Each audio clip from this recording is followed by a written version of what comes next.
ಸಿದ್ದರಾಮಯ್ಯಗೂ ಕಾಡುತ್ತಿದೆ ರಾಹುಕಾಲ ಆತಂಕ. ಬಜೆಟ್ ಮಂಡನೆಗೂ ಮುನ್ನ ಗಳಿಗೆ ಮೊರೆ ಹೋದ ಸಿದ್ದು. ರಾಹುಕಾಲ ಆರಂಭಕ್ಕೂ ಮುನ್ನ ಸಿದ್ದು ಬಜೆಟ್ ಮಂಡನೆ. ಇಂದು ಬೆಳಿಗ್ಗೆ 10:30ರಿಂದ ರಾಹುಕಾಲ ಆರಂಭ. ಹೀಗಾಗಿ ಬೆಳಿಗ್ಗೆ 10:15ಕ್ಕೆ ಸಿದ್ದು ಬಜೆಟ್ ಮಂಡನೆ. ಮಂಡಿ ನೋವಿನ ಕಾರಣ 10 ನಿಮಿಷ ಮಾತ್ರ ನಿಂತು ಬಜೆಟ್ ಮಂಡನೆ.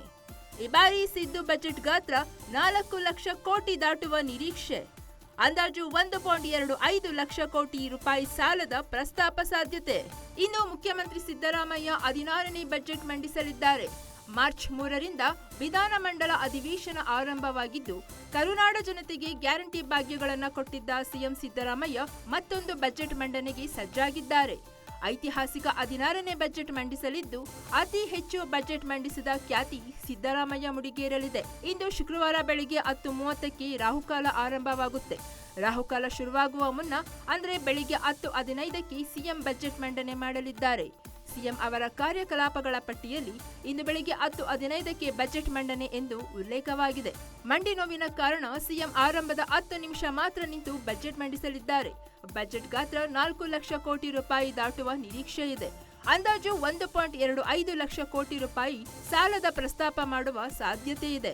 ರಾಜ್ಯದ ಜನತೆಯ ಮೇಲೆ ಯಾವುದೇ ಹೊರೆ ಹಾಕದೆ ಮೂಲ ಸೌಕರ್ಯಗಳ ಅಭಿವೃದ್ಧಿ ಹಾಗೂ ಕಲ್ಯಾಣ ಯೋಜನೆಗಳಿಗೆ ಆದ್ಯತೆ ನೀಡುವ ನಿರೀಕ್ಷೆ ಇದೆ.